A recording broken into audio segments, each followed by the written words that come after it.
One of the president's selling points is a phrase he repeats often. He says, if you like your health care plan, you can keep your health care plan. Well, we're fact-checking the key aspects of health care reform tonight. ABC's David Wright on whether you would indeed be able to keep your current coverage. Opponents of health care reform insist the proposed changes would put private insurance companies out of business. That's false. So if anything, this expands private health insurance options for people. But at contentious town hall meetings across the country, the issue keeps coming up. We want people to stay in their private insurance. That's our goal. Now look.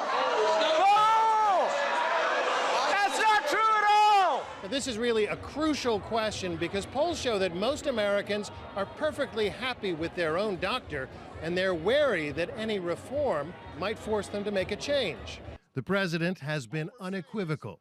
If you've got health insurance, you keep your plan. You keep your doctor. I don't want to take it over. His opponents quote chapter and verse to challenge that. President Obama says that you'll be able to keep your doctor. Do you believe that? Not from page 16. Page 16 effectively regulates out private insurance. What page 16, section 102 of the House bill actually says is that insurance companies have 5 years to comply with new government standards. For instance, banning discrimination based on pre-existing conditions and prohibiting caps on coverage. Today, the president hit his point hard. If you like your health care plan, you can keep your health care plan.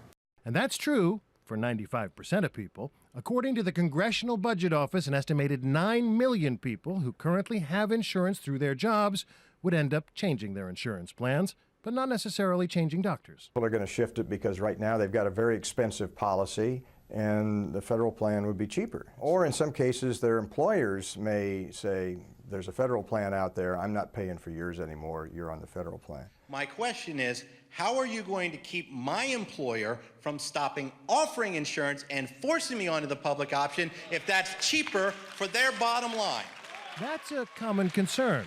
The facts are, the bill includes tax breaks and mandates designed to prevent a mass exodus from the current employer-based system. I'm leaving. But finding the facts in the midst of the noise can be difficult. David Wright, ABC News, Towson, Maryland.